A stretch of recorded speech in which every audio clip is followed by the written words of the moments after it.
dominate the game in front of any crowd. I keep it 100 while you only keep it 50,000. I can conquer any style, victory is in me now. My time is now, couldn't scare me with lip. I'm spontaneous, smart, dangerous, fancy and quick. My trainer told me to work, he ain't prepared me to quit. I'm the only captain who's sailing this championship. I gotta hold down the city. Gotta let you know where I come from.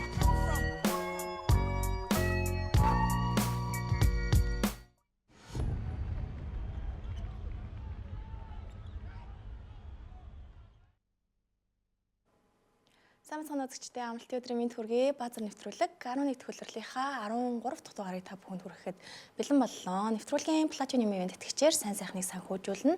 Голомт банк. За тэгээ энэ 7 хоногт багууд 40 тоглолтын босгыг давсан. Улирал ерөнхийдөө нэг 3-1-тэй орж ах шиг байна тийм ээ. 3-1.5 тайм. Тэгээд хагастай орж байна те. Плей-оффт оролцуулах юм бол болоог л те. 3-1 гээд байна. За тэгээ энэ 7 хоногт нэг амар гоё үйл явдал болсон. Энэ баг бүх цаг үеийн хамгийн гоё тоглолт өмнө шүү. Дөрөв тэнэг үсэрдэг нь болсон юм л. Энэ тоглолтоор өнөөдөр Баазар 2 жилийн өмнө нэг жижигхэн шийд мэдэн дээр нэгэн тохонгууд нэг баях нь үсэрдэг тэрэн шиг юм болсон. За тэгээд онцлог нь бол Орландо Берлинд туссан байгаа. Тэгээ Орландо Мэжик багт Германы 3 тоглогч вэ. Тэр 3 тоглогч нутагтаа тоглолоо. Францаас тоглолт өнжиж байгаад яг гэртээ төрсэн газартаа хийсэн энэ аялын тоглолтын дээр ирж гимплээсээ ирж оролцлоо. Энд чинь Global Games ч одоо Берлин, Лондон, Мондон гэж тэмдэглэж байгаа шүү. Одоо энэ хоёр чинь дахиад Лондонд тоглоно тий. Нэгдүгээр өдөр хоорондоо тоглохоор юм байл. Тэгээд энэ тоглолтын тасалбарыг авах гад 62 өөр орны хүмүүс NBA сайтаас тасалбар худалдаж авахыг оролцсон гэж байна шүү дээ.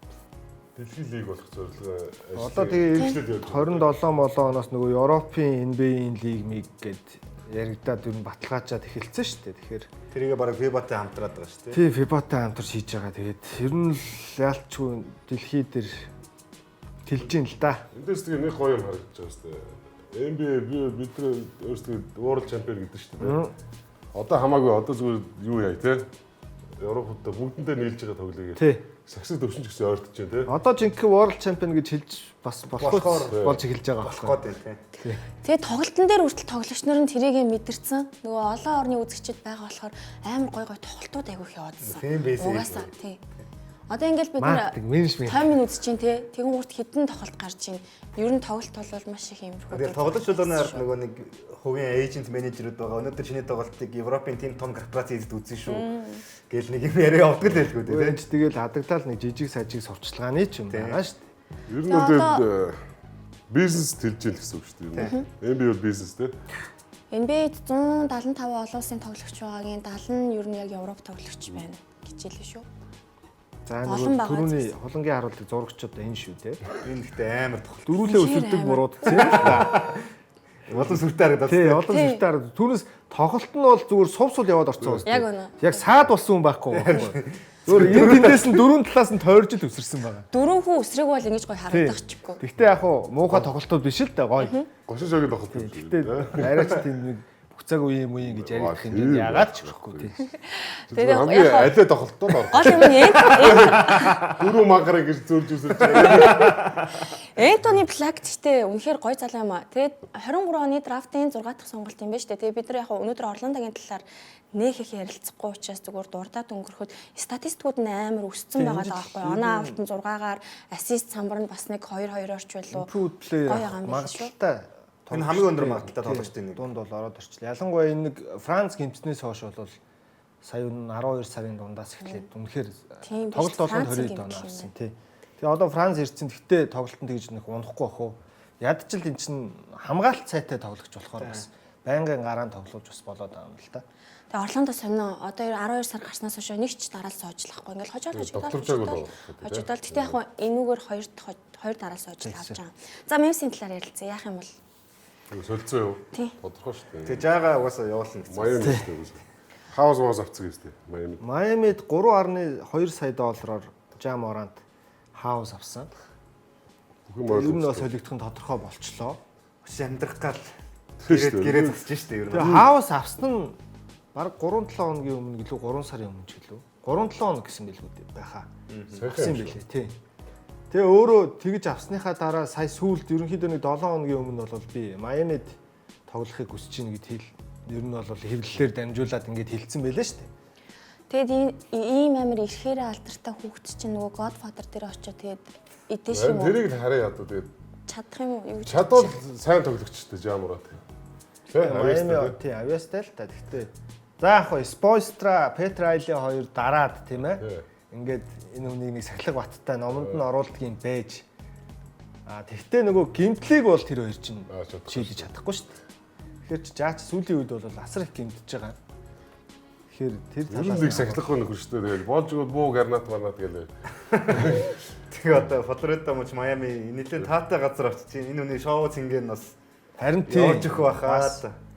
Тэгээ одоо жаг ингээ харахаар хардаа энэ үйлрлийн үзүүлэлт нь ерөөсөө карьерийнх нь хамгийн муу үйлрлүүд байгаа байхгүй. Карьерийнх нь хамгийн муу үйлрэл явж байгаа юм шиг. 19 оноо. За энэ карьерийнхаа руки жилээс хойш тийм л хамгийн доотлол нь. Тийм л. Руки жил нь 17-аар нь хэд байсан юм. За тэгээ минут нь хамгийн бага, самбар, довтлогооны хөв, 3 шидэлтийн хөв, 2 онооны довтлогооны хөв ч гэсэн карьерийнх нь хамгийн бага. Оруулж байгаа довтлогооны тооноос хамгийн бага. За тэгээ бөмбөг алдж байгаа тооноос карьерийнх нь хамгийн доороосоо 2-т. Одоо хамгийн олон бөмбөг алдж байгаагаас 2-т гэсэн үг. Саксон бөмбөг талаас нэг сонирхолтой зүйл надад ажиглагтаад байна л да. Энэ солилцоо Майамиг болчвол Жамар одоо системийн тоглогч биш. Биш. Яг та Майами өөрөө систем баримталдаг тоглогч. Баг те. Аль хамгаалт тоглоом дээр. Сая Тайлер Хиро хоёр системд нь бас болохгүй байгаа. Тэгэхээр Жамароо дахиад ийм систем биш тоглогч ирэхээр юу л хэцүү л гэж. Одоо Мемс жишээ нь Томас Исолад засгалжуулагч нөгөө Европт ашиглаж исэн системээрээ тоглуулах гэдэг ингүүт орохгүй шүү. Морант тэрэнд нийцэх болчихж байгаа шүү дээ. Системд орохгүй байхгүй Жамароо. Системд орохгүй байгаа учраас өөрөө ч гэсэн явъя гэж байна. Багж явуулдаг дээрээ тохирж их шиг байна. Одоо тэгээд энэ өөрөөр хүслэл Майами яваад шүү дээ. Тий. Гэхдээ Майами би бол аавна гэж бодохгүй л. Гэхдээ яг нэг системд орохгүй ч бас нэг юм тасгалжуулагч тоглогч хоёрын хоорондын харилцаас их хамаарна л да. Тэнгүүд нэг Спойстрад жоохон ихтгэл төрж байгаа шалтгаан гэх юм одоо ихтгэл төрөх нэг юм нөхцөл үндэслэл нь өмнө жаагаас том суперодуудыг ямар нэгэн байдлаар өөрийнхөө дор тоглуулад шатцсан л да. Тэд нар дандаа ухаалагддаг болсон. Тэгээд бүр хинч биш хүмүүсийг бас гаргаж ирээд тоглуулж чадсан юм л дээ. Тэр тоглогчдод бүгд айку бол гайгүй тоглогч нар байхгүй. Зөв миний харж байгаа. Леброн, Вейд те. Бош. Та жаг бол тим айкутай гэж. Би тийм гэж бодохгүй яг. Тийм яг тэр талаас. Тэгэхээр тэр системд орж ойлгож багийнхаа төлөө тоглох уу гэдэг том асуулт байна. Хэрвээ тэгж чадвал одоо сайн л шүү дээ. Авьяастай. Нөгөө талаасаа бол Майами оронд нь үнэхээр авдаг юм гэхэд юу өгөх вэ гэдэг бас чухал. Хиро өгөхгүй л. Тэгвэл болж байна. Тэгэн гурт хиро шиддэг. Бараг айку болж байна. Айкугоор Жамурантаас бараг би бол илүү. Майамид бол шидэгчнэр байгаа байхгүй. Заавал хирогоор нэг дутаад байхгүй. Асуулт л байна. Би бол жоох эргэлзэж байна. Оронд жишээ нь драфтын юм ирэх мэрх те хиро дээр нэмээ тоглогч моглогч гэвэл утгагүй болно. Жамур хирогоор тулж ивэл болж байна. Жамурант тийм айку сайтай тоглогч гэж боддгоо. Зүгээр уур чадвартай. Авьяаслаг бол амар авьяаслаг л да. Айку гэдэг шиг л өөр юм яригдав шнэ. Багаад өвгөд тоглоож моглуулаа те. Хож гаргаа хайштай. Уг нь нэг тэрний 19 онд чинь бас л гайгүйсэн. Амар байсан шүү дээ. Яг амар уу тий. Тэгэхээр зөв гангарч хүн чинь бас гангардаг үе байгаа л да. Шийдэл мэдлүүд бүх юм. Ер нь яг хайлайт тоглогч болохоор тий. Тэр талаасаа их хүмүүс үзэхэд дуртай л байсан л да. Түүнээс одоо яг сүүлийн үед тоглож байгаа жаагийн тоглолт бол тэгээ энэ үлрэлч гэсэн нэг 18 л тоглолсон шүү дээ. Жамураа 19 тоглов. Харьцуулт явал да. Жамураа Трэ англ харьцуул л да. Тэгээ ер нь ойролцсон шүү дээ. Трэ хамаагүй илүү айкутай шүү дээ. Трэ чи гэдэг одоо юу болох хараа тий. Гэтэ яг хөө тийм тоглолтын нэг таны нэг юм арга зам олох суралцах гэдэг юм чинь хүн сурж болно үстэй. Болно шүү дээ. Болно. Хамгийн гол нь сурахгүй байгаа л би тэгж дүгнээд байна. Үгүй олон жил болсон тий. 18 оны драфт үстэй. Тийм байна. 18-аас чинь одоо энэ 8 дахь удирдал юм шүү. Тэгэхээр чин бас сурахаар хугацаа өнгөрлөө шүү дээ. Мемс тэгээ одоо задарч байгаа нь ямаа дээ тий. Хоёр жаг байжснаас юм. Анхнаас нь нөгөө нэг энэ жишээ нь Nike-тэй гэрээ байгуулад өөрийнхөө signature пүүзээ гаргасан тоглогч одоо дунд нэг олон байхгүй шүү дээ. Тийм шүү дээ. Одоо Лука жаа 3 гарчаад байгаа шүү дээ. Jason Tatum ч гэдэг юм ингээд дөрвөн чарлуу. Тэгэхэд ингээд жаа чин signature пүүзтэй тэгэхээр тэр том корпорациос их олон талаас нь судалж ижил гаргадаг л баг. Тэгэхээр гайгүй байх гэж бодоод байна. Зүгээр тэр нэг юм хитрхи заримдаа нэг юм өөрийнхөө байдаг. Тэр нь одоо нэг тийм буруу гэхэд бас хэцүү шүү дээ. Бид нар Кайриг ярихаар зөвдөөд идэг шүү дээ. Кайри шиг шал өөр тоглогч тийм. Кайри чи ухаалагч шүү дээ. Кайри зүгээр юу талаараа өөр юм жаа. Кайриг дуучлаад байгаа. Кайригийн процесс шал өөр шүү дээ. Кайри чи вакциныг эсрэг үүсэж байгаа тийм. Дэлхийн автгаа гэсэн. Дэлхийн автгаа гэж заа. Тэр хүний харах үүсэх байхгүй. Тэгээд нэг еврейчүүдийг эсэргүүцсэн эсэргүүцсэн юм шеэрлж байгаа. Тэр чинь бас нэг ассистент болчиход байна шүү дээ. Яг тэр бол хувь хүний асуудал. Яг сагс тоглох талаар бол Кайри ухаалагч шүү дээ. За яг нэг талбай дээр нэг celebration гернач хийдэг болсон. За яг за Жагийн тэр гарант манат бууз эвсхийг хаяа. Тэр бас хувь хүний асуудал гэж бодъё. Талбай дээр Кайритэй бол харьцуулшгүй шүү дээ. Харьцуулшгүй тийм.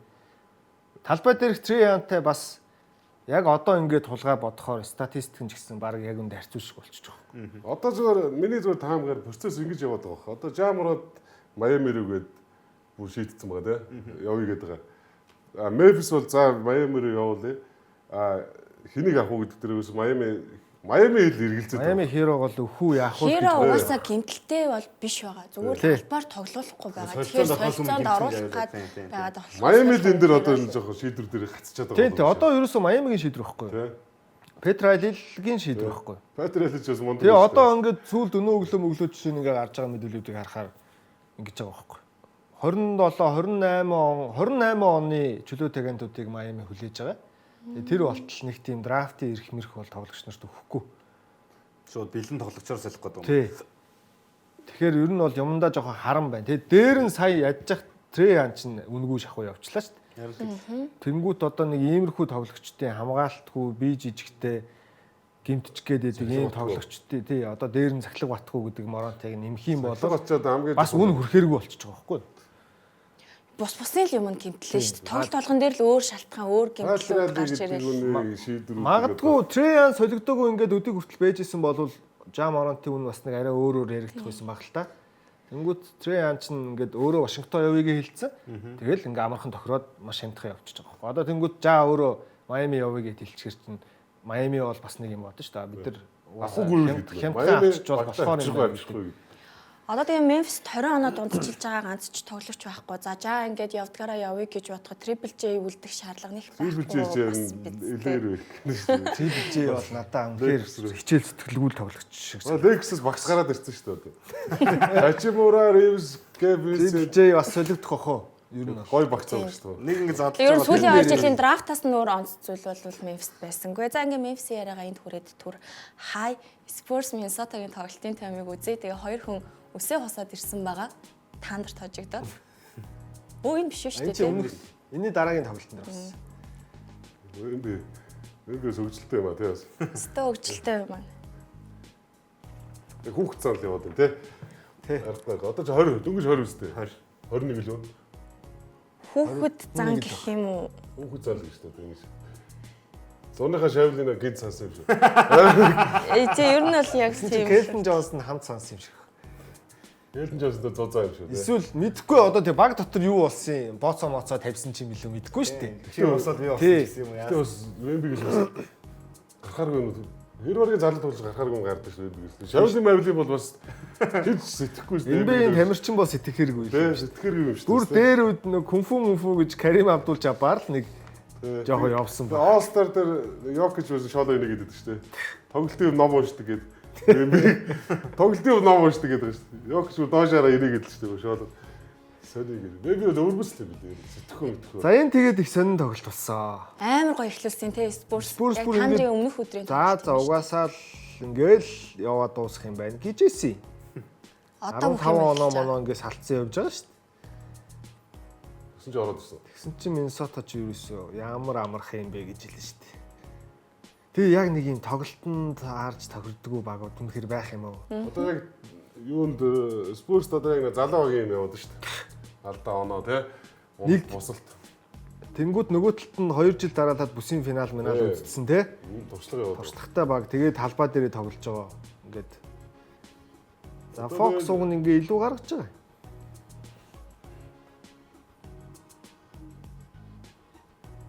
Эдвардс чи энэ дээр тоглоол тэгээд гимтчлүү дээ. Тэгээд дараагийн 2 тоглолтын үнжсэн. Эдвардс чи Жамрантыг дуудаад байгаа юм шүү дээ. Тэр Хэцүү хөө. Энэ хоёр бол хэцүү. Нийлж сагах гэдэг юм шиг. Энэ хоёр нийлж өгөхгүй. Ингээл хөрдөө 1 онооны зүрхтэй хожигдчихж байгаа. 4-р үедээ баригдаал Спurs хожигдж байгаа. Тэгээ энэ үлрэлт 2 Миннесотад хожигдсон байсан. Ингээд 3 хожигдчихж байгаа байхгүй юу? Одоо яг ингээд тоглолт харахгүй харагдаж байгаа. Тийм. За яг сүүлд OKC нэг юм хожлоо л Спурсыг. Гэтэ яг үнэндээ ингээд тоглолт нэг л эвгүй байгаад шүү дээ. Тэр хоёрын хооронд бол. Тэнгууд Спurs өөр одоо Миннесотатай жишээ нь сайн хулээсэн 3 хожигдчлоо гэж энэ Ютат хожигдчихсэн тий. OKC-г хожиж явах хугацаанд шүү дээ амар формтой байхтай. Warriors хожигдсон, Lakers хожигдсон. Плей-офф Миннесотатай шүү дээ таарчихсан. Тэгэхээр харин яг энэ нөгөө хоорондын тоглолт яаж таарах уу таарахгүй гэдгээс л шийдэгдээд байгаа. Гол нь ийм юм байна л да. Одоо Вембигийн тоглолтын дээр оноо галтаар багад тэргүүлчихэж байгаа байхгүй юу. Тэгэн гурт Вембигийн эсрэг хэн сайн тоглож ингээд харангуурт Назрид амар юм бярдаад л байна лээ. Тэг ер нь бас гимтэч гээ. Тэгээ Назридээс гадна Рэндл чинь бүр юу вэ? Зодж л ш зүгээр. Тийм шүү дээ. Үнэхээр дийлдэхгүй л ш. Одоо өнөө өглөөч гисэн Миннесотагоос Рэндл яг Хьюстонд хожигчлоо л доо. Гэхдээ шингүү мөнгөний өөдөөс бол зүгээр шингүүнийг онтол түлхээл оноо аваад байгаа.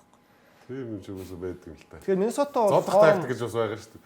Хэнийг олчлоо яах вэ гэдэг. Залуу хүмүүсд гарч эхлээд Яг 90 дарах уу? Жохоо 90 дарж хэрэгтэй л дээ. Одоо харин бүр зөөлхөн болчиход байна тийм. Тий, ер нь жоо софт шүү дээ. Өмнөх одоо тийм 10-аас 20 он 2000-аас 10 он бол за бүр bad boys руу ороод тэгвэл ярилдаггүй шүү дээ. Бараг хувцсуулах хөрөндөө зодж байгаа зүрх. Талбай дээр цодох хэлсэн л да. Тэгэхээр чаг хата тоглолт орж ирэл дээ. Тэгээд эндээ эртхэн дарчлах хэрэгтэй тийм юм бэ дээр. Тэгээд Тандер Спурсоос зутах ёстой шиг Спурс Миннесотагоос зутах хэрэгтэй юм байна да плей-оффт. Тэгээд гол нь Миннесота ер нь гоё байна. Тий. Одоо сүүлийн 15 тоглолтонд 10 хожичуу да. Гобер тогсноо энэ тоглолтын дээр. Гоберээс нь. Гобер байгаа. Гобер ороод энэ дараагийн Гобер бас Милокигийн эсрэг үндсэн шүү дээ. Гобер ороод Вемби дураараа авшаа. За Миннесота удирлыг нэг эвгүй сони ихлүүлчихэд одоо болохоор 1 сар гарснаас хойш хамгийн сайн формтой байгаа баг. Он гарснаас хойш 6 хожлоо, 2 л хожигдлоо. За тэгээ хамгаалтын үзүүлэлт, товтлооны үзүүлэлтээр лигт аль алинаар нь 6-ад явж байна. Товтлооны хуваараа 4-т, 3 шидэлтийн хуваараа 4-т, 2 онооныхоо тоглолтын товтлооны хуваар 3-т. За 10-т явж байгаа нь самбар нь л 10-т явж байна. За бусдаар бол бүх ер нь үзүүлэлтүүдээр топ 10-аас дотгошоо. Тэгээ нэг улирлын ихэнд яг баазар нэвтрүүлээд дээр нэг Миннесота ч нэг улирлыг тааруу эхлүүлээ. Тэгээд ярьжсэн. Тэгээд Миннесотаг бол би зүгээр ягаад ч эхний 4 рүү ингээд нэг зүтгэх байхаа л гэжсэн. Тэгээд одоо хэд дээр 3 дээр. Одоо өнөөдөр яг хожигчлоо л доо. Тэгээд нэг 4 мөрөө хацаа байгаа. 4-д байгаад байгаа байхгүй. Маргааш Спурстэй дахиад тоглоно. Дахиад тоглох. Тий, дахиад тоглоно. Одоо маргааш гэтээ яг сүүлийн 2 дээр нь Антони Эдвардс чинь байхгүй шүү дээ. Тэгсэн чинь Баксыг хожицсон шүү дээ. 30 хэд оногоор. Өнөөдөр Хьюстонтэй Эдвардсгүй ч гэсэн 2 оноо дээр л дуусч байгаа байхгүй. Тоглолт ер нь бол тэнцүүхэн явж байгаа. Хьюстон 6 дээр байгаа лөө. Тий. Нэг юм яг улирлыг янз бүрээр багууд эхлүүлдэг 30 баг 30-уудаа өөр эхлүүлдэг. Зарим нь одоо чинь машинаар бол өндөр хаацтай эхлээл улирлын нэг амар хол тасарч явж яснаа баригдаал ирдэг. Миннесота энэ шиг ийм нэг юм даруй утаа өнөрлөлтсөн гэх юм уу плей-оффт олон жил тоглоод үзсэн багуулгаар улирал дээр нэг жигд явдаг байхгүй. Ер нь л нэг тийм унал тосолтод нэг тийм айхтар ороод байхаргүй. Тэр нь зүгээр яг бусд багийн нэг амар ихтэлтэй давхцчгаараа нэг юм хэцүү өөр мөрттэй давхцчгаараа улирал нэг тааруу ихтэл зарим хэсэгт уналттай хараад болохоос эдрүүл яг ер нь бас хуваараас шалтгаалж байгаа. Хийхтэй нудаад хийгээл явж байгаа гэсэн үг ерөөсөө. Тэгэхээр нэг юм чанартай багууд ер нь нэг тийм л хандлагатай байдیں۔ Зүгээр анзаархаа. Лидер нь бас чанартай сакс тоглоод эхэлчихлээ. Тэгсэн. Бүх юм нь бараг карьер хаяа шүү дээ. Одоо Эдвардсын энэ жилийн тоглолт ер нь тэр багаа манлайлж хизээ оноо авах уу гэдэг чинь бас нэг чухал байна шүү дээ. Одоо Lakers дээр зүгээр жоохон муухагаар хэлээ л да. Лука эхний үед 20 оноо авлаа. Тоглолт дуусахад 30 оноо 40 оноотой дууслаа. Баг нь хожихгүй байгаа байхгүй юу? Тэгэхэд Эдвардс чинь яг төгсгөл дээр чухал оноонууд аваад шүү дээ. За одоо энэ 28.9 оноо нь career high. 10 довтлогоо амжилттай болгож байгаа нь career high. 50%-тэй довтолж шүү дээ. Аимшигтэй шүү дээ. Урд чугамны ингэж ихэлдэг персентэж нь бүр 62 биш. Энэ бас career high билээ. Тэгээд player efficiency rating нь бас өөрийнх нь career-т байгаагүй хамгийн өндөр. Энэ pair 20-оос дээш байх маяг чинь бас амар юм шүү. Одоо box plus minus нэмэх 5.3 гээд яг Эдвардсын хувьд career high л да. Йокичийн энэ үлрэл 16.хэд байгаа л да. Тэрнээс яриад авсан юм байна л та. Тэгээд торгуул шидэж байгаа оруулж байгаа тоон бас карьер хай юм байлээ. Тэгэд хамгийн гол нь Эдвардс ч нэг өнгөрсөн жил мэл 3-аас 1 тоглолтод 10 шиддэг. Тэгээд утга учиргүй их шидэд идэг гэсэн чинь энэ жил гол нь 3 шидэлтийн тоон 2 бүхлээр буурсан байлээ. 8 шидэж байгаа юм байлээ. Тэгтээ 40% гүйцэтгэлтэй шидэд байгаа. Тэгээ энэ чинь Эдвардсын оноо чи ер нь бол ихэвчлэн дундын зайнаас 3 онооны шугамны араас л ирж байгаа шүү дээ. Тэгэхэд үнэхээр өндөр хувьтай чанартай тоглолт үзүүлээд яваад байна л да. Сайн нөө стат гарч байхад нэг Периг нь зүгээр NBA-ийн бүх цаг үеийн түүхийг энэ нэлээд өндөр харагдаад 22 гэсэн чинь. Яг ихний 20 дотор алгалдаа. Гэтэ ихний 20-оор нь төгөхөр юм байна. 20 тавьж байгаа Джеймс Хардны Пер нэг 23-64 гэдэг чинь нэгийн зүрхтэй ч юм уу. Тийм. Ер нь бол MVP тоглогчдын бараг 80 жилийн хугацаанд efficiency rating шүү дээ. Чи хэдэн тоглогч жил 400 гаруй тоглогч тоглож байгаа 450 тоглогч гэж бодох юм бол 80-аар үржүүлэх хэрэг одоо тоймгоо яг за давхцсан тоо байгаа тий. Яагаад. Гэтэл ер нь бол нэг тоймгоо тоглож гарч ирнэ шүү дээ. Нэг 100000 ч юм уу бараг тий. За мэдгүй ямарсан нэг тийм тоо гарч ирнэ. Тэгээд тэн дунд ингээд ихний нэг 50 дотор явж нэг ч амар байгаа байхгүй. Тэгэхээр ер нь амар үлрэл явж байгаа юм байна. Эдвардс. Дахиад бараг бүсийн финал руу. Жил 2 жил дараалж өгсөн. Өнгөрсөн жил OKC-д очсон. Тэрний өмнөх жил Dallas-тай бас үзсэн байх. Тэгэхээр Lakers-ийг хожоод дараа нь юу гэж лээ? Warriors-ийг нарыгаа явуулсан шүү дээ. Warriors ч нөгөө талд Houston-ыг хожиж гарч ирээд тэгээд том амтаа бацаан гэжсэн л явуулсан шүү дээ. Тэргээ. Энэ Эдвардстэй нэг юм зөвүүн юм амар юм саагүй хэрнээ. Тэрэндээ хүрээд идэг байхгүй юу? Нөгөө Вовка яан гэсэн бол яан гэдэг шиг нөхөр годгоо байхгүй юу? Тийм тэр нь амар. Хилсэн амандаа хүрээд идэг байхгүй юу? Хамгийн амар саагж байгаа. Тийм. Мэн чам дийлнэ яарна барна гэж байгаа. Хоосон ам биш байгаа юм л. Миннесотагийн онцлог нь өөрөө юу л да их гоё рол тоглогч нар их гоё тавтай. Тэгээ энэ жил рол тоглогч нар ч угаасаа арай өнгөрсөн жилийн одод сайжирчлаа л да. Тийм одоо Дэвинченцо, Макс Тенес одоо бүр хаа байсан хизээ тоглож ирсэн мартагдсан Боун Сайланд хүртэл энэ жил ингээд одоо сүүлийн үед бол тогтмол сэлгэнээс оноо. Боун Сайланд нэр сүүлийн 2 жил баг тийм амьгүй гол хөл. Өнгөрсөн жилдээ Миннесотад бэйсэн бэлээ хөрхий. Баг гараагүй тий. Гаргаагүй байхгүй. Харин тий. Тэгээ 100-аас нэг хөлөгтэй юм хийгээгүй зүгээр гэрээний сонголтууд л айгүй хийсэн. Назритыг авч үлдсэн нь хамгийн зөв алхам болсон. Рид Мактенес 2 гэдэг чи одоо хамгийн л одоо Назрит ч бас сайн удирдал явж байгаа. Тийм. Одоо зүгээр солидог дээрээ тулахад Конлигийн дуусж байгаа гэрээг л явуулах баг хайх бах. Авах баг. Конлиг орлуулад нэг бас нэг дайггүй тоглогч авчвал уг нь Миннесота бас нэг пазл нэмчих гээл байгаа. Миннесотад надад зүгээр хэрэгтэй юм. Гэхдээ Конли арай хөгшtöөл юм л доо. Гэхдээ Конлигоос нэг 3 жилийн өмнөх Конли шиг юм. Тим хүний туршлагатай ярнэ. Найруулга гайгүй ичдэг. Тэгээ нэг юм од тоглогчтойгоо нөлөөнд автахгүй хийх ёстой юм хийждэг тим тоглогч л найруулгач дээр хэрэгтэй болов надад харагдаад байдیں۔ Зүгээр. Одоо Никол Александр Вокер явснаас хойш ч юм уу. Тэгэхгүй нэг юм ямар нэгэн байдлаар найруулж байгаа том юм шиг. Тэгээ одоо энэ хин аймаг л л да өөрөө лидер нь. Эдвардс үнэхээр амар. Рендл ч юм сайн байгаа. Ярихдахгүй л байгаа болохоос биш. Айгүй жигд сайн байгаа. Одоо өнөөдөр ихэд бас 30-аас дээш авч байгаа байхгүй. Сүүлийн 2 тоглолтод 29 стэйшн авлаа л гэж хэллээ. Антони Эдвардс байхгүй болохоор мэдээж тэгж байгаа л да. Довтлох тоон өсөд. Гэтэл өнөөдөр бол Хьюстоныг бараг хожиж байгаа хэмжээнд л Эдвардс хин Рендл бага манлаж тоглож чадж байгаа байхгүй. Гэтэ Рендл тийм Рендлийг гэхдээ ч байх юм эсэргүүцэх юм шиг хэлжлээ. Рендл ерөн зүгээр эмбэд орж ирсэн цагаас хойш үлрэл болгох нэг юм өөрийнхөө ямар нэгэн дитэйл юм дээр амар сайн ажилдаг тоглож байгаа байхгүй юу? Биеийн хүч юм уу, хөдлийн ажиллагаа юм уу, шидэлт юм уу? Шидэлт амар сайжирсан. Эмнэлээс бол шидэлт нь аягүй сайжраад байгаа. Ингээд нэг чи үлрэл болгох ямар нэгэн дээр өөрийгөө хөгжүүлж чаддаг тоглож. Тэгэхээр Эдвардс дээр нөгөө нэг юм яг анхаарлыг нь бүх юмны анхаарлыг өөрөөр татдаг одоо ажил чимээгүй анзаардахгүй болохоос ер нь энэ үлрэл бас сайн үлрэл явж байгаа. гэж бодоод байдсан шин. За Миннесотагийн хувьд юм байна. Жинхэнэ амар санагдаж байгаа баг бол Дэнүрл байна да. Йокичгүй. 7 хоног болгоно өөрчлөгдөж байна. Амар байна. Хожигдохгүй юм.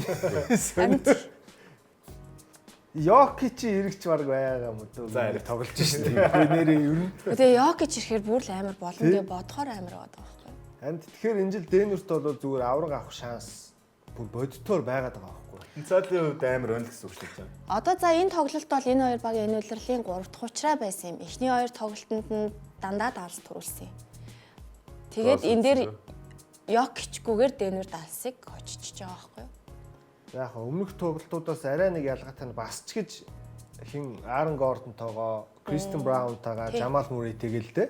Тэгтэл Йокич гэдэг хүн чи ямар том нөмөр нөл үзүүлдэг вүлээ. Тэр хөнгүүгээрээ тоглоод байгаа. Тэр Нямба дөрөвдөө өстэй нөгөө бокс плюс майнус. Тийм утгагүй 16.1 хэд байлаа энэ жил Йокич тийм байсан шүү дээ. Тэгсэн чинь Эдвардсах 5.1 хэд нь карьер хай байна шүү дээ. Тэгээ бодохоор чинь Йокичийн нөлөө бол бүр аимшигтай байгаа байхгүй. Баатар шууд 10 зураг гаргаж 15 зураг гаргаж байгаа гэсэн үг шүү дээ. За энэ дээр Cooper Flag шагаандаа гэдэл авсан. Дээр зөв нэг зүйлийг онцолж хэлэхэд Watson те. Яг үнэ. Одоо нөгөө литрүүд байхгүй үед гялалцж байгаа нь Watson Яг нэг боломж гарч ирж байгаа дэр бас потенциал харуулж байгаа залуу те. Ийм оноо авах чиглэлийн тоглогч гэж хардггүй байлаа шүү дээ бид нар уг нь Peyton Watson-ыг. Тэгсэн чинь оноо авалт бол шидэл мэдлэлт энэ жил бол бас хамаагүй сайжирсан байгаа байхгүй. Зүгээр хамгаалдаг хүн байсан шүү дээ. Гэхдээ энэ үйлрэл тултлаа ойлгож байгаа юм бол үүргийн тоглогчдын нөлөө гэж ямар чухал юм бэ базар. Одоо өнгөрсөн жил хэрвээ Йокич гимтсэн бол Дэнер бүр шалаар нэг байгаа. Тийм. Яг үнэ. Зүгээр тоглож байгаа тоглолтондоо сэлгийн цугтал баг нь оноо авахаа болчдөг байсан шүү дээ. Тийм. Үүргийн тоглогчдын нөлөө гэж хулуусаас гоё юм ярьж штэ. Манай Лекс. Танд арай ойрхон тусаад байна уу? Манай Лексийн нөхдөл бүр хоолны самууд байгаа. Одоо Дэнер чинь ингээд өнгөрсөн жил одоо энэ хин Peyton Watson довтлогоонд энэ нөлөөтэй байсангүй. За Кристен Брауны энэ үлрэлч гисэн гоё байна. За одоо тэгэл энэ Spencer Jones гэдэг тоглогч хаана хизээ тоглож исэн юм мэдэхгүй. Тэгсэн чинь гинтл энэ жил Дэнер ингээд ашиглаад тоглуулад эхэлсэн. Тэгээ Жамал ямар Тэгээ сэлгэн дээр өнгөрсөн жил оноо авах хөнгүү болцсон байсан чинь энэ жил жишээ нь ингээд Валентиноос ирчиж байгаа, тим Хардавей ирчиж байгаа. Одоо ингээд Jalen Pickett хүртэл те. Pickett бас Мерсер гардаг байсан юм аа. Тийм өнгөрсөн жил бол халт гараад идэг байсан. Би жижигтэй л те. Хамгаалалтаа шүү би. Дэнүрийн тоглолт моголтын хөтөлбөрт ингээл оролцоол ажиллаад байж хахад Йокич суулаа хин оноо авч ин гингурт яг үндэ хариулах хөнгүү ч юм уу ийм нөхцөл байдал үүсээд хамгийн сайжирсан баг Дэнүр болчиход байгаа юм. Тийм гуртаа Йокичгүй 10 тоглолт хийсэн юм байна. Энэ 10 тоглолтын 7-д нь очсон байх шүү. APG-г солиол эдгээр тоглогчдыг авчирсан шүү дээ. Тий. Peyton Watson чалж байгаа. Одоо яг энэ Йокичийн эзгүй 10 тоглолтод Peyton Watson ингэж би яг ингэж наривчсан стат нь харж байгаагүй яг гайгүй тоглоод юм дагсан чинь бүр юу вэ? Зүгээр хүн амир. Жагийн статистикээс илүү байна. Жа Моронтын статаас илүү. Тэгээ эн чинь зүгээр нэг оноо аваад байгаа биш шүү дээ. 6 самбар авчих. Нэг стил, нэг блок хийж, хамгаалт хийж, дамжуулт өгч, 3-аас 44% та шидэж чинь. Гэхдээ эн чинь нэр баг багийн лидер шиг тоглоод байна. Тэгээ гол нь үнэхээр хамгаалт нь бүр үнэхээр сайн юм байлаа шүү дээ. Одоо тэнгууд шиний Жамал Мөрөөч гэсэн адилхан оноо авалт нь угаасаа өсөх нь тодорхой байсан. Йокич гэмтэнгүүд. Тэгсэн чинь дагаад энэ үний чинь бас найруулах чадвар нь байсаар л 18 жуулт. Өдрөлд 6.1 дунжилж ирсэн шүү дээ. Йокичтойгоо байхдаа. Тийм. Тэгсэн чинь Йокич гэмтснээс хойш 10 болоод өсчихөж байгаа. 6 хүрэж ирсэн юм уу? 5 самбартай.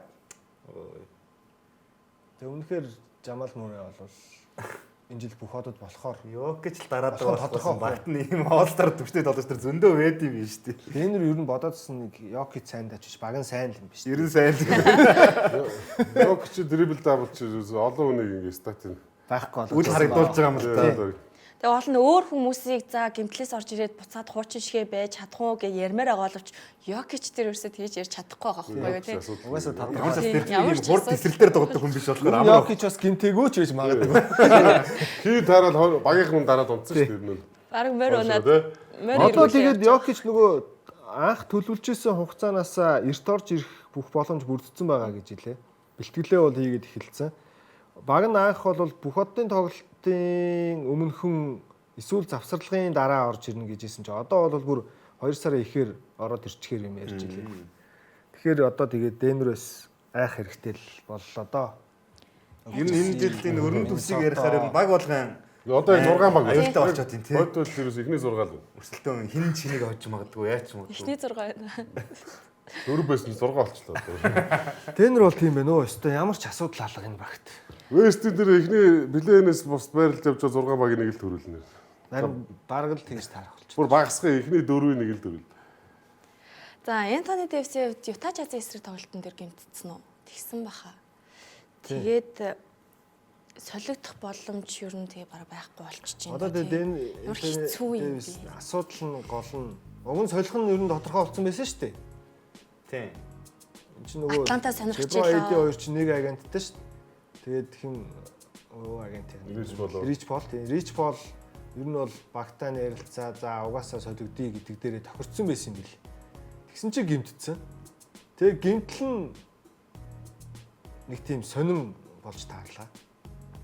Гарны гимтэл. Нэг бол мисцаас хийлэг. Тэгээ улирал дуусна. А үгүй бол ингээд хүлээж агаад тэгээ мисцаас хийлгүүгээр нэг өөр нь маягтайгаар зунаар 100 болтол ямарцсан. Тий 100 болтол теснэ. А тэгтээ 6-7 хоногийн дараа эргэж ирнэ гэд яриад байгаа. Яг бодит байдал дээр 6-7 хоногийн дараа эн чинь дахиж үзүүлээд дахиж хугацаа тодорхой болох юм байдаг л дээ. Тэгэхээр чин одоо эдийг одоо энэ жил шууд финал руу зорж байгаа багууд бол эдийг нэмчий гэж бодож исэн шүү дээ. Уг нь Зүг байхгүй. Тэгэхээр тэгсэн чинь одоо Детройт ч юм уу те Торонто ч юм уу Бостон ч энд орно. Тэгэл өрөндийн өөр багууд ч гэсэн шууд энэ жил финал руу гэж зорж байгаа багууд бол хэцүү болчихж байгаа байхгүй. Эдийг авч эрсдэл гарахгүй болчихж байгаа байхгүй. Одоо тэгээ данс дөнгөрсөн жил 2 сарын 1-нд солилцсон болсон те. Тэрнээс хойш 46 тоглолт өмжөөд 29 тоглолтод л эд оролцсон байгаа байхгүй. Одоо хамгийн сүүлд гэхэд энэ жил улирал тэгснээс хойш одоо тэр 11 сарын 1-ээс хойш 15 тоглолт өмжчөөд тэгээд тэрнээс хойш дахиад ингээд 7 тоглолт өмжсөн явж шүү дээ. Өнөөдөр их. Яг л нөгөө шилэн Дэвис гэдэг дээрээ одоо яг ирсэн юм шиг байна тий. Энийг харахаар. Лекс яг л юм л гэдэг шүү дээ. Гэхдээ арай их тоглодог байсан. Тэгээд Дэвисийн нэг юм нь ядаж плей-оффт бол гимтдэггүй тоглолцдог байсан юм аа. Улиралд л ингээд үе байхгүй болчдөг байснаас биш. Уусаа тэгээ 100 мөн сайн бэлтгэл хийж форум сайтай байж ер нь чадаагүй байхаа. Тийм бол юм байна. Антони Дэвисийг Лукагаар солигдсон гэж боддгоо шүү дээ. Флагаар солигдсон л гэж боддоо шүү дээ. Лукаг. Тэр стааз таарсан тий. Одоо жишээ нь ингээд тэрвээ флагийг авч чадаагүй бол яах вэ таас. харин тийм. Тэгэл хамгийн бүх За боли энэ жилийн драфтаас за флагийг болоод хоошоо ингээд хэн байдیں۔ тий. Эжком. Кон, Кнепл, Эжком, Моб ч юм уу, Седрик Ковард, Морд ч юм уу тий. Эдрийг авцсан байлаа гэж бодоход жишээ нь тэгээд ингээд сүрж байгаа юм тийм байна. Өрнөд бүсийн үснэгтэй харцгаая. Далс тэгээд Манай Лекс ч одоо гарааны 2 хүн байхгүй 6-аар орцсон. Өнөөдөр Хьюстон хожоод ингээд 6-аар орчлоо. Клиперс 10-роо ороод ирсэн ба шүү дээ. Сүүлийн Клиперс юу вэ? Нилээд очлоо.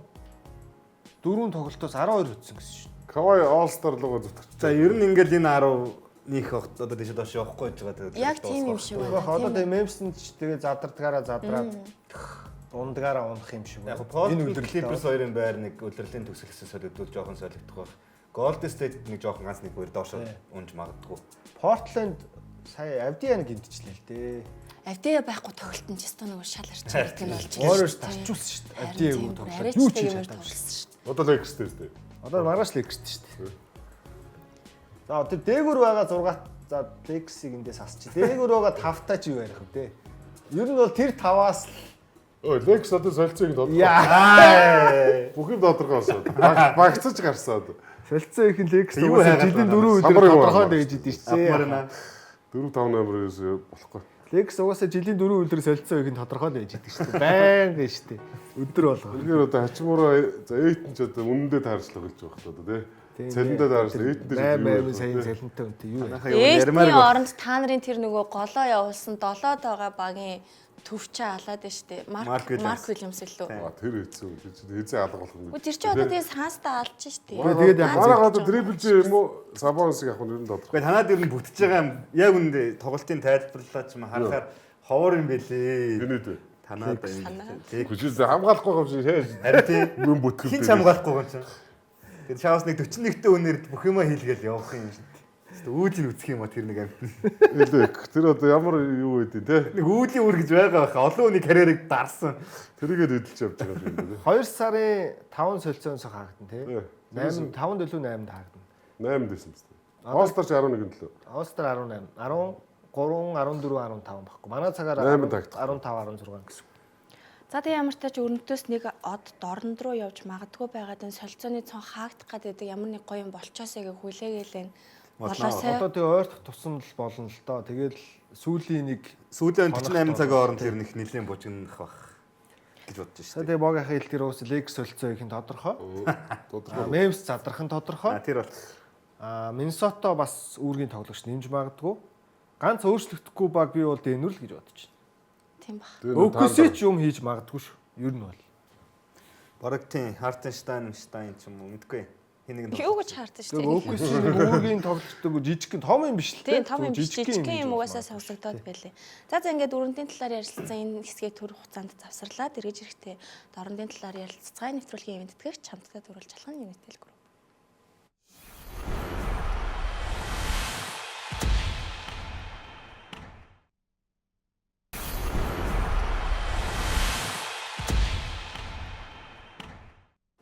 Эргэн тагтамаар үзэгчдээ Баазарт нэвтрүүлэг та бүхэнд энэ үйлрлийн 13 дахь дугаараа хүргэж байна.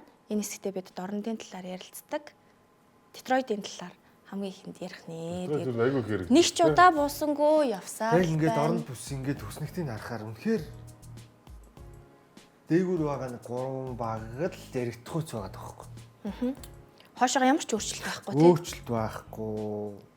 Тийм гоцгой дүрсэлтөөн тоглолт байхгүй. Яг хоорондоо бол алдцаад байгаа маа. Тийм. За энэ тоглолт бас гоё тоглолт болсон. Феникс ер нь бас ямархуу чанар чансаатай байгаагаа харуулсан. Дорндыг тэргүүлэгчтэй эсрэг. Гэтэ энэ дээр чи юу вэ? Лидерүүд нь бас тоглоогүй шүү дээ Детройт. Точсон шүү дээ Детройт. Тий. Харахаар тоглоог л хараад. Кейд байхгүй юм. Кейд яваасаа. Дүүр нь бас байгаагүй. Байна. Дүүр нь тэргүүлж байна. Тобойсон. Кейд бол байгаагүй. Кейд байгаагүй. Ханы юм байсан баха. Дүүр нь гэж гоё төв байна да. Лекс аавны жоох уу. Одоо гэхдээ Детройт бас Канемийн үндсэн тоглолтууд ер нь зөндөө байгаа. Гэхдээ тэрнэрдээ бас хожоод байгаа шүү. Гэхдээ ерөөсөө одоо энэний дараа угаасаа нэг хүснэгт харуулнаа бүр гайхмаар хүснэгт байлээ тэр. Энэ Кейд байна. Энэ дээр чинь Кейд гэхдээ сугарчдаг байхгүй юу? 10 оноотой дуустдаг юм. Муу тоглосон юм. Тийм баг. Дүүрэн сайн үзсэн баха тий. Дүүрэн сайн үзүүлэн хожиж шүү дээ Детройт. Тэгээ сонирхолтой нөө удирлын ихэнд хэлжсэн шүү дээ. Кейд ингээл багийн лидер ч гисэн. Яг нөгөө win share гэдэг үзүүлэлтээр Дүүр нь уус. дүүр нь сүүлийн 3 жил бага тэргүүлж байгаа юм лээ шүү дээ. Яг нь нөлөөтэй төв. Тийм Мбакта төвч гоё өгөхгүй юу. Гэсэн доорлог шидэлтгүй юм хүм мөртлөө ингээд болоод нь шүү дээ. Одоо яг сакс буцаа ингээ өөрчлөгчлөө тий. Сайн тоглогч өөрөлдөд буцаагаар өөрчлөн шүү дээ. Тоглогчтой өөрчлөлөө. 100 Данкер Робинсныг авчирсан. Тий 100 авчирсан. Детройт ер нь бол энэ жил цаад байгаа байхгүй юу? Айгу олон тоглолтод бага оноо авалтаар Робинсон тэргүүлж. Ер нь яг зүгээр нэг юм сагс чинь хэрвээ танад Стефен Кори ч юм уу Майкл Жордан мэтийн тийм гоц жижиг хүн л байхгүй бол өндөр хүний спорт гэдэг нь таарсан. Одоо миний одоо сүүл хамгийн санаж одоо санаанд үлдсэн юм Орландогийн хоорд бол ямар амар төвүүд дээр тий шидэлтгүй тий. Импакт бол амар байсан. Тэгээ доор зогсож байгаа л ерөөсөө ингээд тойроо зогтдог гэж орж ирэхгүй шүү дээ будтал. За 9 оны тэр хоорд моор дийлдэшгүй байжгаад тэгжээт л нэг хэсэг чинь одоо тэр 7 оноод барнааныг бишээ 6 онд барнааныг нэгээр авч маал нэг хэсэг нэг баахан нэг Европ төвүүд авсан шүү дээ. Новицкиг одоо хамгийн сүүлийн фейлдсэн жишээ нэг Драган Бендер гэж нөхрийг Феникс аваад 4-өөр тэгээ одоо тэр тоглоог байж байгаа л явсан. Тий тэгж байгаа одоо энэ бед байхгүй шүү дээ. Ер нь сайн төвтэй байна гэдэг чинь баг хожих үндэслэл ер нь их өндөр шүү юм. Гэтэ одоо ингээд оронд бус нөгөө бүх хотдоор цөмрөө таамаг өгөх гээд гоё төв хайсан чинь за Янс Кат гээл тэгэл угаасаа дүүрэл юм бэлээ. Эмбит бол бас хэцүү байгаа даа болохоор ч тийм бэртэл шүү дээ. Эмбит тэгээд бэртэхгүй бол нөлөөтэй төв. Үнэхээр сайн төв шүү дээ эмбит. Дааж одоо бэртлийн төлчөөд хамгийн том байсан болчиход. Тэгэхээр л дүүрнэн дээр бас. Эмбит бол үнэхээр ховорхон авьяас шүү. Дааж үнэхээр харамсалтай л та. Одоо яг зүгээр би хаяа ингэ боддог л да одоо Шак те одоо цаг үе тоглол яах вэ? Бас утгаж байгаа дийлдэг шүү. Юу ёк гэж шүү дээ. Тийм шүү. Ер нь бол бөмбөг эзэмшил цайтай, тесрэлт мэсрэлттэй Шак ч. Торгуулал жоохон хэцүү асуудал байна. Тэрийн боли тэгээд одоо Шак дээр багаараа 6 алдаа ийгээс. Тэгээд тэр чинь гэмтэхгүй хамгийн амар. Тийм. Бас чанар маань. Дийлт бие хүчээр дийлдэхгүй. Тэгэхээр гой төвд бас гоё шүү. Шак тэр нь зүгээр шидэлтэй сайжруулж болохоор байсан баха. Тэгээд өөрөг ингээ харсан бах. Би ийм ийм амар хурдан үсрэлттэй юм чи ер нь шидэлж яхаар зүгээр таргалцгал болчих юм. Тэгэхээр намайг хийж дийлэхгүй мэл тэгээд таргалцсан. Өөрөө та нар тэгээд тенсний бөмбөгөөр сакс руу шидэд үзэхгүй гэдэг шүү дээ. Тэр том гаранд чинь хэцүү л дээ яваасаа. Яг одоо байсан бол дийлдэхгүй юу? 40 оноо 20 самбар донжилж байгаа шүү. Утга алдахгүй. Тий. За тэгээд Detroit Pistons гэж энэ багийн хувьд бараг 6-7 тоглогч 10-аас дээш оноо моноо дундчлаад байгаа хаа. Гол нь тэгээд гол тоглогчтой эзгүүд нь хинж байхгүй чамаагүй тоглоод байгаа юм шүү дээ. Одоо гол тоглогчдыг за K-дгүй үед 4-1 байгаа. 4 тоглоогүй үед 6 хожиж 1 хожиж. Тобиас амар статтай явж байгаа юм шиг. Тобиас статтай нөгөө өдөрлийн ихэнд Тобиас тоглоогүй шүү дээ. Тэгээд Detroit ч баахан 8 9 10 дараалж хоцсон шүү дээ. Тэр статистик орчиж байгаа. Тэгтэл сайн байгаа шүү дээ 13-2. Тобиас ингэж яригдахаар нөлөөтэй тоглож шүү дээ. Тий. Ер нь Осор Томпсон тоглоогүй бол 4-1. Данкер Робинсон тоглоогүй бол 1-1. Isaiah Stewart тоглоогүй бол 3-1. Ivy бас өдрлийнхэн тоглоогүй бас 13. Тобиас яг адилхан. Одоо шинийг нөхөхөр л байгаад байна. Гой баг болцсон байл гэсэн үг. Одоо энэ 7 хүн бол Detroit-ыг статистикаар тэргүүлж байгаа 7 хүн багхгүй. Тэгээ энэ эдгээр тэгээд нэг сони юм нэг анхааралч өртөхгүй. Тий. Анхааралд өртгөөр ярилцлага авахаарч нөгөө нэг одоо бусад багууд шиг нэг юм телевизийн камер марцган ч гэдэг юм уу алиал янз бүр юм хийхгүй. Нэг тийм л нэг хүнд гарууд байгаа даа. Ерөөсөө нэг юм хөмсөг зэн гэсэн юу ч болоогүй бүтээгүй юм шиг л өгдөг яваад. Detroit яг нэг юм байдаг шүү дээ. Саксны ресовер хийв. 4 он төрүүлэхтэй ч гэсэн бас л ингээд дутуу үлдэгдэл те. Хаа шүү Detroit ингээд од модод нь хожж байгаа тоглолтын хөлт нэг юм оршуулгын. Эндээ бас гайгүй мэдэгдээд байдаг шүү дээ. Эндээ Detroit гэж жоо төстэй те бас. Ингээд нэг анхааралд орохгүй ингээд яваад байдаг. Инжлэн Детройт ер нь хийвгүй шүү. Би бол орондоос Детройт угаасаа гараад ирчээсэй ч гэж бодоод байгаа. Удирлын эхнээс л. Ирчээсэй гэж бодож байгаа юм уу? Тэгвэл одоо яг Бостон Никсээ гэхдээ яг бодтой. Bad Boys 3 Би бол яг үүндээ Никстэй плей-офф Детройт тулахад 7 тоглоход бол 4 хожиж. Бостонтой яах юм? Яг өнөөдрийн байдлаар ярих юм бол байлж дорндын альч байг хожих. Бостон ийм яриад ордог болцгоо бүр. Тэгээ нодлон таандрыг юм байхад туршлага гэдэг үсэн Detroit дээр тийм юм ярихгүй юу? Яригдэн шүү дээ бас л тэгээд. Яригдах юм уу? Нөгөө багууд нь тийм сайн биш болохоор гайгүй. Нэг ярих. Бусад багууд нь үнэндээ жоох арч. Яаж магадгүй л байгаа. Одоо уг нь энэ жил Cleveland баг зүгээр номер 1 шууд ингээд ногоон гэрлэлээр явчих байх гэсэн хүлээлт байсан чинь одоо байгаа байдал нэг иймэрхүү л. Тэгэхээр арчааг бол доктор Miami Jag аваад одоо сүүл Detroit-тэй плей-оффын эхний шатанд тааруулах юм байна. Detroit өөртөө ийм нэг гэж байж болно шүү. зоддог баг байгаа тань. Miami сул биш. Detroit чинь байрал болгон дээр нэг юм сонин ууртай тоглогч шүү дээ. Ууртай. Bad Boys 3 биш. Юм шазруу. Одоо Индиана бол өнгөрсөн жил жишээ нь довтлохоогоор финал гараад ирсэн шүү дээ. Тий. Энэ жилийн Detroit бол хамгаалтаараа гараад ирэх боломж байгаа байхгүй юу?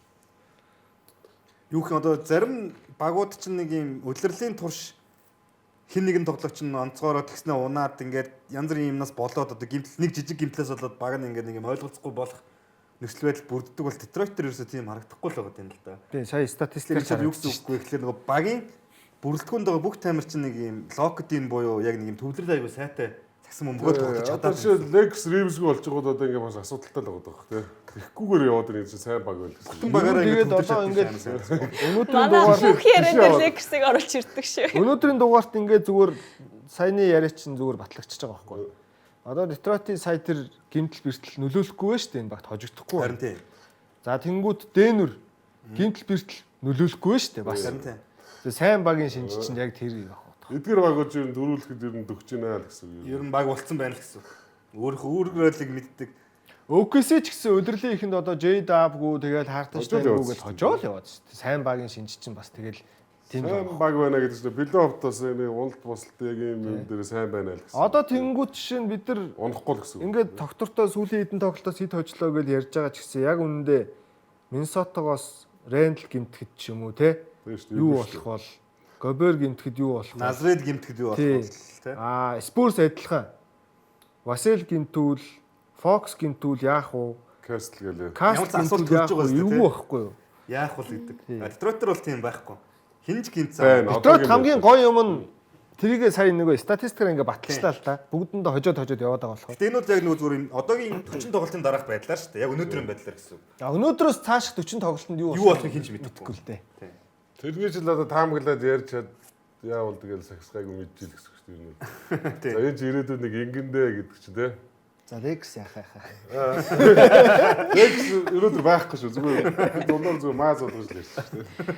Детройт бол тийм байна. Би бол финалд гарчаасаа л гэж хүсэж байгаа. Яг гарчаасаа гэж хүсэж байгаа ч гэсэндээ яг Дорнтын сайн багуудтайгаа яаж тоглож байгааг харахаар бас заримдаа ожигдоод байгаа тохиолдлууд бол байна тий. Дорнтын сайн багууд гэж одоо ямар үг вэ?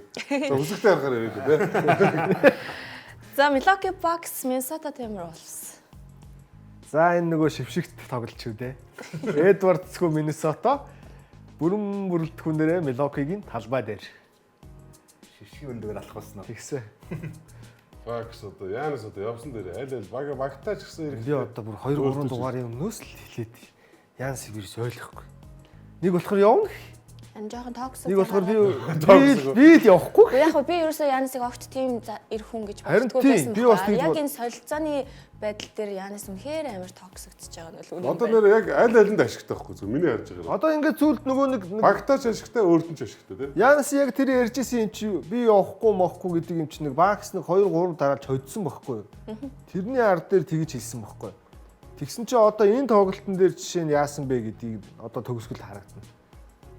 Янис одоо нэг том хот руу очиод үлдсэн хэрээрээ тий. Одоо эн чинь Янис чи 94 он биш. 94 оных. 32 тий. За одоо 5 жилийн карьераа бас том хот тоглоод тий. Гэхдээ за одоо аврага байг тий. Тэр Бруклин, Нью-Йорк тий. Тий. Тиймэрхүү газар тогломоор байна шүү дээ. Гол нь аль бүсд байх бол Дорнтой байсан дээрээ өрнөдрөө ирээд баг ч гэсэн одоо Янис гоё үнтэй дээр нь гоё сэргийн босголтой хийгээд авчих. Одоо Детройт Янис очичвал яа. Бостон л ирчихвэл. За Бостон яахсан бэ? Тэгээд нөгөө буган намд нь манад болгон зүудгэн танаад идэх. Манад төв хэрэгтэй байна. Янаст гоё яврагын баг хэрэгтэй байна. Тэгээд 2J-тэй нийлээ те. 2J үлдээгээд Янис явах нь. Аав шүү дээ.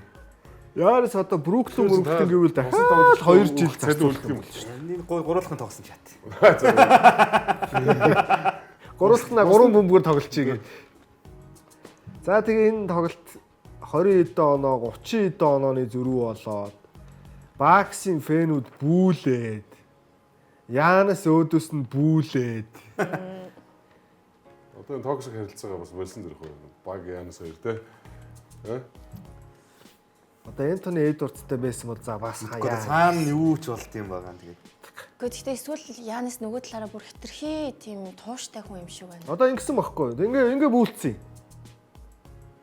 Тэгээд сэтгүүлч асуусан. Гэртээ тогсон ч гэсэн танаа үзэгчд дургуулсан илэрхийлж бүүллээ. Та ч гэсэн өөдөөс нь хариу өгсөө. Ямар очиртай байсан юм гэсэн чинь. Хүмүүс надад итгэхгүй байхад би тэдний эсрэг байх нь тодорхой шүү дээ. Өмнө хизээч би энэ зүйл мэдэрч байгаагүй. Үүнийг би шудраг бус гэж бодож байна. Би энд 13 жил тоглолоо. Энгийнээр хэлэх юм бол би энэ багийн бүх үзүүлэлтийн бүх цаг үеийн лидер нь эзтэй. Ингэж болохгүй ээ. Өөрийнхөө багийг бүүлж болохгүй. Тэрэнд нь л би хариу барьсан гэсэн.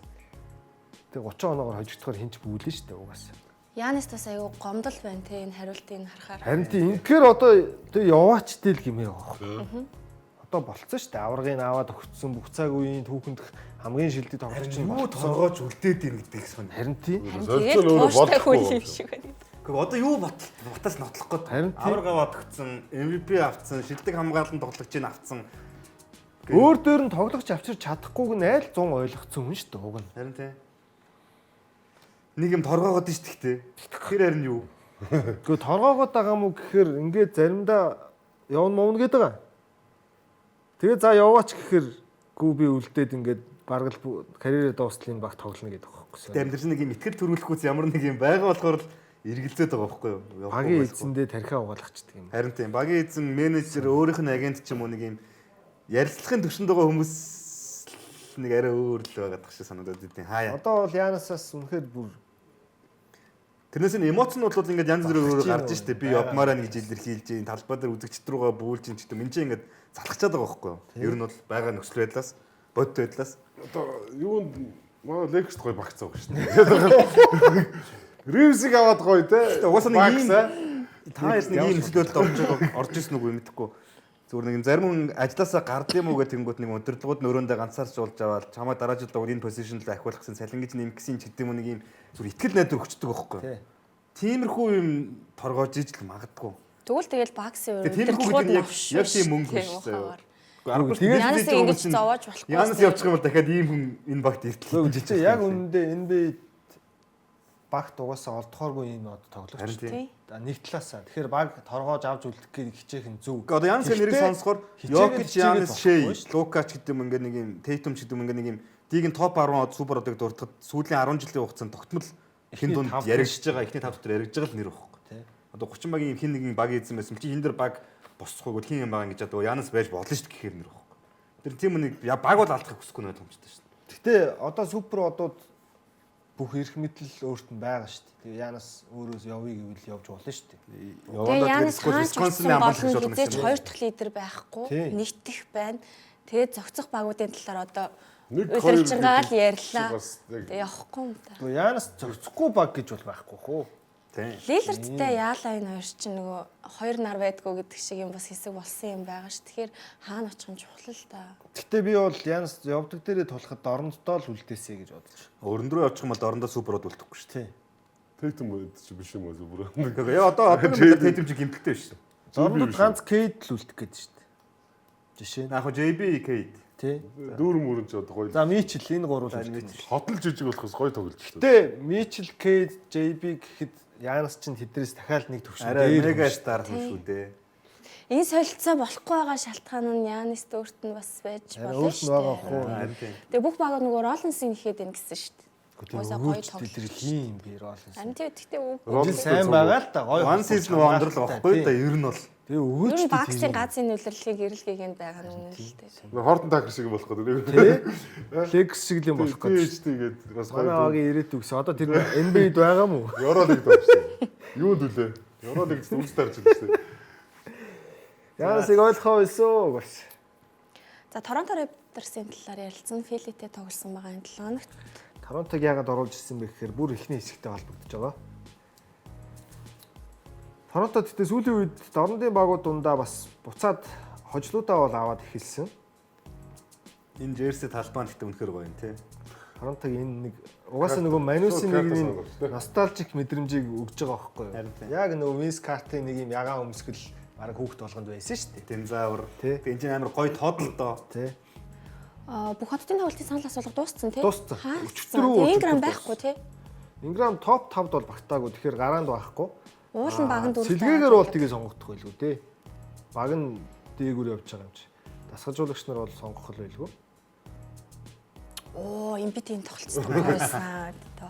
Аа шүү дээ. Би MBT сайн тоглохоор яа ч юм баярлалаа дээ. Сүүлийн үед бол нөгөө минутын хязгаар интернет нь гайгүй. Тийм юм шиг. Чи хилээд авуулаа тоглоод хэлсэн шүү дээ. Тийм үү. Тий. Тэгээд оноон ч гэсэн одоо өнөөдөр сүүлд нэг азгүй хожигчлаа л тоо хэлэлээнд өнөө өглөө. Бас MBT 30 доноо авсан. Юугаа тавьсан юм шүү дээ. Минутын хязгаарлаа. Тий, болиулсан юм л. Тэгээд хэвлэл гайгүй л байгаа юм байна. Бас тесэрч мэсрээд гүүж мүүгээд ер нь бас гайгүй болж байгаа юм шиг л байлээ. Тэгээ MBT-ийн ээж комптой үнэхээр хайртай. Хөөх энэ хоёрын тэр зохицол надад Фили бол өстой бас гоё байгаа шүү. Ээж ком Макс энэ багт одоо яалчгүй Пол Жорж л гай болж байна дөө. Яг үнэ. 3 жилийн өмнө л одоо талбай дээр ч тэр ярьжсэн дээр хэрэг. Санхүүгийн талаасаа ч тэр Пол Жорж л одоо чөдөр тушаа болж байна. Торонто бол яг уу гэмтлүүд бас байгаад байгаа. Ээлжлээл одоо Якоб Полтон тоглохгүй байна. Quickly энэ тоглолт өнжиж байна. Барт гэмтэлтэй байна гэдэг нөгөө гол 3 тоглогч бас байхгүй шүү. Аржи Барт ч бас. Тэгээ энэ гоё юм болсон.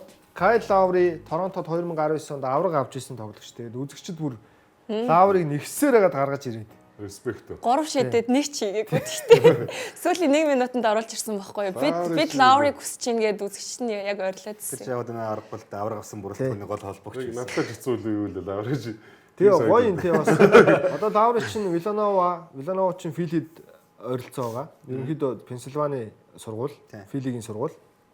Тэнгүүд Торонтод очиод авраг болцсон. Канадуудын хайртай тоглогч болцсон. Тэгвэл одоо тоглож байгаа баг нь өөрийнх нь үндсэндээ төрлөх хотын баг байгаад байгаа байхгүй. Лауриж яг Хьюстонс гаралтай баг шүү тий. Тэг яг NBA-д орж ирсэн нь бол тийм. Хьюстонд байсан. Тэг коллеж нь Виланова шүү дээ. Филадельфигээс гаралтай байхгүй. За тэгээд Торонтог ярьсан шалтгаан нь ер нь бол Торонто солилцоо хийх нь тодорхой байгаад байгаа юм байлээ. Жаг сонирхоод байна. Тэгээ нөгөө ихний хэсэгтэй холбогдох гэдэг нь Энтони Дэвисийг сонирхоо болсон. Одоо харин Жаг сонирхож эхэлсэн юм бэл. Холуур яваа гайг ингэж дуудах хэрэг байна уу? Хэлэх гэсэн. Амар өгөнөж. Яг зөв зохицолтой. Харин би бол Торонтод жаачтэй л гэж бодоод байна. За яг зөв газар шилээс гой зогсож болно шүү дээ. Амар сахилгагүй хүүхдийг амар чанга багш дээр авчиж өгдөг шиг. Яг тиймэрхүү юм болох. Майамида зүгээр байхад Торонтод авчирч жаргаагаад гэж юу? Гэвэл Спойстра байж болох байхгүй юу? Түүнээс Торонто одоо эн чин Раякович байгаа юм дээр асгажуулагч чинь тий. Тийм хүнийг бол яаж илэрхийлэхээ жаа мэдэн штэ. За энэ хүүтэн газар баг байж чадахгүй. Тэгээ эн чин Раякович бас Европ системтэй засгалжуулагч. Исало дээр болоогүй юм байж одоо яг өөр юм болох бол тийм юм бол нэмэр нөлөө тийм их байх уу гэдэг дээр бол эргэлдэж л байна. Бараг Quickly байсан дээр шүү Торонтод бол. Оноо авах хүмүүс бол хангалттай байна шүү дээ Торонтод ч. Идэхгүй ойлгохгүй. Гэтэ Дэвисээс татгалцсан нь бол зөв. Торонто. Амар том эрсдэл шүү дээ. Торонтод ч энэ жил финал руу гарах шанс байгаа шүү дээ. Ер нь бол. Байх юм уу? Уу яг хүн солилцоо хийчихвэл байх. Тэрнээс биш одоо жишээлбэл Бостонд хийж хожигдчихв. Яг дорндын багуудаа хожихгүй л байлээ. Гэхдээ одоо Торонтог бид нар ингээд яг үндсэн бүрэлдэхүүнээр нь тэгж олон харсангүй л дээ. Тийм. Якоб Полтлтойгоо, Emmanuel Quickly-тэйгээ, Barrett-тай, Ingram-тай, Scotty Barnes-тай одоо тэр сүүлд Colin Murray Boys гэдэг нэг гоё залуу төвийн байрал тогтмол тоглож байна. Бас их олон тал тоглолттой гэдэг. Торонтог бүтэн гэмтэлгүй тоглол Дорндод бас үзээтэй байхгүй юу? Үзээтэй. Детройт бол үзэхээр байхгүй. Гэмтэлгүй боллоод нэг гоё бөөдө тогсныхын дараа харъя те. За Дорнд бүсийн хүснэ. За Дорндын топ баг гэж ямар багууд байна. Харъя. Тэр хоёр товч байгаа гэсэн. Эвгүй шүү аха. Эвгүй. Жиби сайн байна. Харин тийм. Бостон бол үнэхээр гоё юм байна уу? Жиби ялч хэлээд Никс яг ингээд орон гар яваал энэ тий. Тэгээ сая Raptors 4-өө ороод Франц сүүлд гимтсэн. Нэг тоглолтын ард баха Miami Heat-ийн тоглолтын дараа шүү дээ. JB зөв амны хайрцгаар нь фэнүүд л нэг юм бичлэг тастад оруулсан юмсан. I'm ready гэд хэлсэн л хэлээ. Тоглоход бид Miami-г нэг хоцсон шүү дээ 104 гарчлоо. Тэрний ард I'm ready, now I'm ready гэд. Тэгэхээр нөгөө яг гимтлийн анх ааваас нь хэр удах вэ гэсэн чинь 8-9 сар бол болох байх гэсэн. Яг гимтснээс хойш 8 сарын хугацаад өнгөрцөн л байгаа юм. Яг нөгөө юуны гимтснийхэн дараа нь би нэг нийтл уншснаа ярьж исэн шүү дээ. Тоглогчид ийм ахилийн гимтэл аваад мэс заслаа хэр хугацааны хэр хурдан хийлгэхээс шалтгаалж эдгэрэх хугацааны гэдэг гээд Тэйтум 24 цаг хүрээгүй мэс заслалтаа орсон байсан шүү дээ. Тэгсэн чинь одоо Коби, Дурант энтер чинь, Лилерд энтер чинь бүр хэд хоног моногийн дараа бараг 7 хоногийн дараа мэс заслалтаа орсон байсан шүү дээ. Тэр нь эдгэрэх хугацаанд нөлөөлдөг гэдэг нь л одоо яг батлагдчих шиг байна л да. Тэйтум дөхөөд байгаа нь. Одоо ирсэн дээ шүү дээ Тэйтум баг нь хоёр тавьчих ч тий. Харин тийм. Сага одоо үзэл ирэх. Тэгээ харин Бостон ч солилцоо их гэдэхгүй. Түүнээс биш энэ жил муу тоглоод Тэйтум ингэж ирэхэргүй байсан бол айл хэдийнэ нэг 40 тоглолтын ингээд нэг юм солилцоосоо харж байгаа шүү. Red Stevens. Ингээ харсан чинь энэ жил үзчих болохоор юм шүү гэдэг толгонтонг ороод ирж байгаа шүү. Дорнод ийм шанс байгаад байгаа байхгүй. Харин тийм. Ингээ харсан ч одоо Detroit-оос өөр яг бодит аюул учруулах байгааг баг харагдахгүй шүү дээ. Яг ч бидгээр тий. Өрөндийн нэг супер одоодаас хэдийг нь Дорнод руу ялчгүй аваад ирмээр. Өө нэг хэсэг энэ нөгөө Леброн өрөндөд ирсэн чи Дорнод руу баахан цугцсан байхгүй. Тэгээ Леброныгоо хөшөөд ирсэн чинь буцаад өшөөгөө авах гээд байгаа юм шүү тий. Ирж шүү дээ. Тэгээд доороос ч юу аах вэ? Шинэ залуу сайн тоглогч нар супер одууд өрөнд рүү нэлээ нэмэгдээд драфтлагдаад ороод ирсэн л тий. Тэгээ яг нь амьдрах орчны өрч гэсэн тэгээ өрөндийн багууд нь илүү гоё зарим tax free, tax нараа гоё эсвэл амьдрах орчин сайтай ч гэдэг юм. Нөлөөдөлтгөл баг л та. Арай том зах зээлтэй ийм байсан юм зүгээр шүү. Ягаад гэвэл East-с нэг л баг гарч иж финалдтай юм шүү. Тэгэхээр тэр чинь бага одууд энэ хоорондоо үзэж чинь West-тэй чинь олон одууд хоорондоо ингээд плей-оффт үзэлтэй байхгүй тийм. Гэхдээ Дорнод тэгээд энэ жил бол бас тийм баталгаатай биш шүү дээ. Детройт, Нью-Йорк, Кливленд, Торонто, Орландо, Бостон тий аль нь ч финал руу гарч боломжтой байхгүй. Тийм. Яг зөв Орландо бид тэгээд тэр талын өрсөлдөөнийг харуул Дорнод ч өрсөлдөөтэй. Тийм. Орландо шин бид нар удирдлагаас бүтнээр нэрөөсөө баг харсангүй ярьсангүй шүү дээ. Тийм шүү дээ. Тийм. Тэгэхээр яг бүтнээрээ тоглоод ирүүл яах вэ гэдэг чинь нэг осолтой юм болно. Одоо яг бодлохгүй бүтнээрээ тоглох гэдэг шүү дээ. Ер нь Торонто ч адилхан байхгүй бас. Бас бүтнээрээ тэгж олон тоглоогүй шүү дээ. Тийм. Одоо тэгээд нөгөө өнгөрсөн жилийн 2 сарын 6-ны тэр бүтэн сайн өдөр аимшигтэй солилцоо болцсон болохоор энэ солилцооны цог хаагдахаас өмнө их л юм хүлээгээл. Энэ жил Дончич шиг юм хүлээх боломжтой. Яанаас байж болох вэ? Яанаас байж болох. Хүмүүсийн тултлаа ойлгоцсон нэг зүйл залуу тоглогчийг хөгшин тоглогчоор солих эсгүй юм байна гэдгийг нэг ойлгоогүй юм шиг байна тийм багт. Гэхдээ ядаж солилт юм а гэхэд нэмээд бас нэг залуу тоглогч юм уу драфтын ирэх мэрх авах хэрэгтэй байна. Одоо бүр өнгөтэй. Гүү одоо өнгөрсөн жилийн тэр чин драфтын ирэхчгүй учраас л яригадаад байгаа. Кристи байгаа шүү дээ. Кристи ч бас залуу амар хамгаалдаг шүү. Амар хамгаалдаг. Тэгээд Лекс драфтын 1-р төргийн эрхийг өгөхэд өгвөл өхөр л байсан шүү дээ. Яг үнэндээ. Тийм ч юм болоогүй. Кристи ч одоо ч тоглож байгаа Тэгэхээр л ардын цалин байсан л байна. За тэгээд манайхаар Кристиээс тоглосон юм уу? Тоглосон шүү дээ. Тоглосон. энэ 7 хоногт бас тоглолтууд хөрх ер нь сүүлийн 2-7 хоног гараад байна те. Эх 7 хоногт ямар байна юм ба? 7 хоногттэй Праймын тоглолт Бэмб гарагт бэлээ. Баасан Бэмб гарагт. За ингээ баазар нэвтрүүлгийн түрээд өндөрлүүлээ сугаас солиод Монголын дээдлигийн бүх хотын тоглолт болж байгаа. Хүлээ авч үзээрэй. Бараг эсвэл тэрийг үзчихэд орж ирж байгаа үсч гисэн байгаа. Тэгээд амралтынхаа өдрүүдийг айдахтай сайхан өнгөрүүлээрэй. Хамт байсан та бүхэндээ баярлалаа. Нэвтрүүлгийн эвдэгч Coca-Cola байлаа. Баярлалаа.